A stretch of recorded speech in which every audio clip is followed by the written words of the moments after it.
Hi, I'm Jeff Moran. I want to welcome you to True Texas History.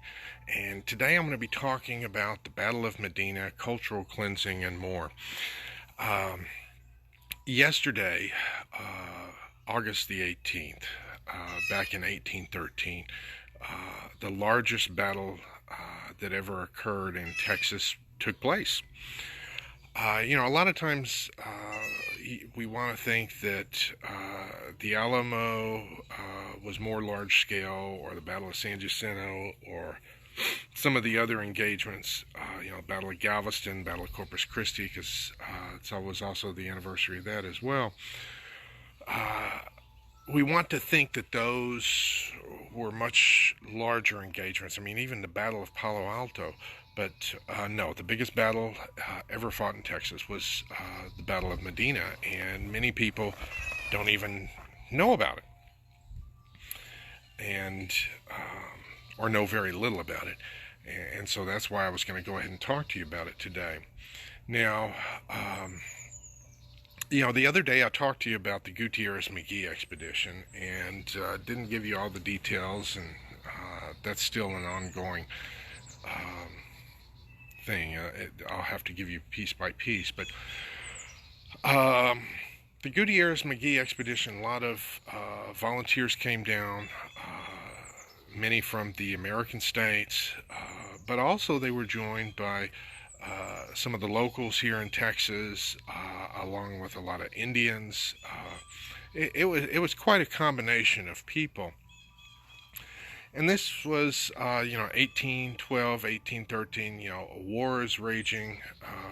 They had just finished up with some wars in Europe, and the War of 1812 was raging in America. It's almost like everybody else was distracted while things were going on in Texas.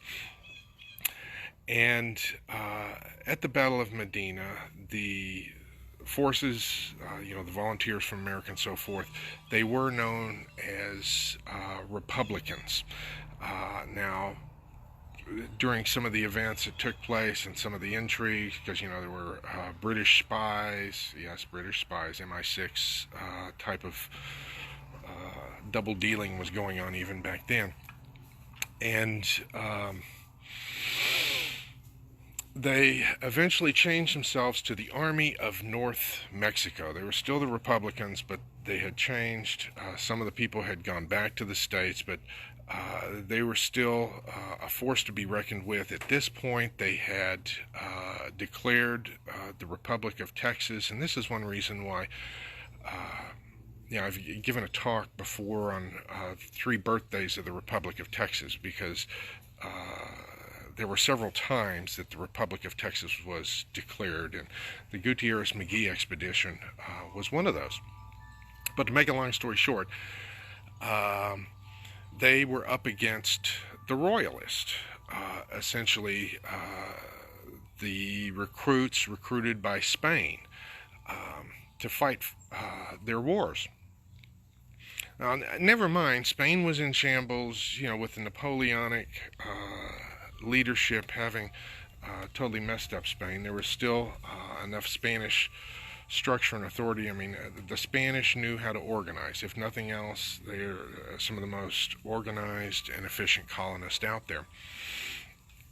And their army was marching, and they had orders to essentially perform a cultural cleansing, to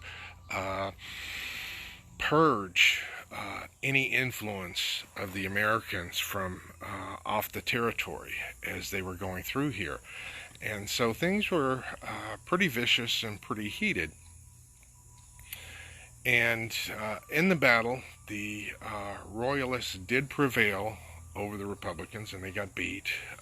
Now, the Republicans, they went ahead, the ones that survived, there were about 300 that survived, and they hightailed it to New Orleans.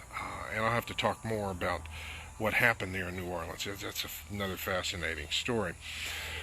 But then what happened after defeating the Republicans, the Royalists, went to San Antonio, and they were systematically, this is almost like something out of the Nazi handbook. They were going looking for anybody who had sympathized with the Republicans and having executions almost on a daily basis in San Antonio. Can you believe it?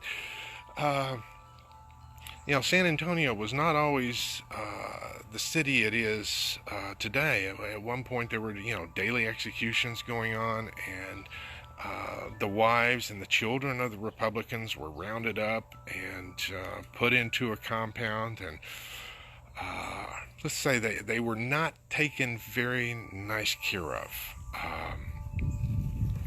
And the Royalists saw to it that, let's put it bluntly, they abused them. At night they were abusing the wives, and during the day they were expecting them to cook for their army. And I mention this because there was a young cadet among the Royalists that fought in that battle and saw the terrible things going down in San Antonio, and he was inspired by it. It made an impression on him. And that young cadet was none other than Santa Anna. And you will see him pop up again a little later in Texas history. And there were also some other characters on the Republican side that are going to pop up again too.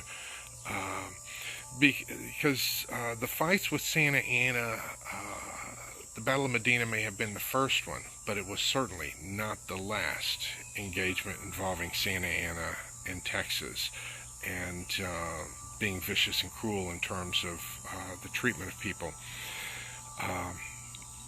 And they were literally performing what they, in the 20th century, we termed as cultural cleansing. I used to hear about that term over there in the Balkans, but stuff like that was happening here in Texas, where the people in charge were intentionally removing all influence and anyone connected with viewpoints and political views that were totally opposed to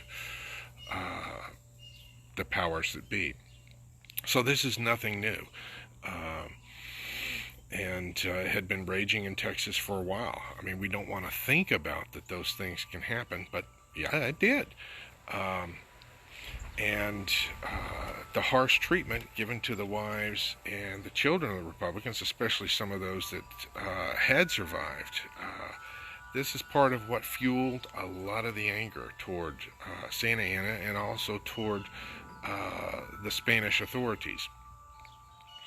And eventually things would erupt, and the Spanish authorities would be gotten rid of. The problem is, when they got rid of the Spanish authorities, some of the Mexican authorities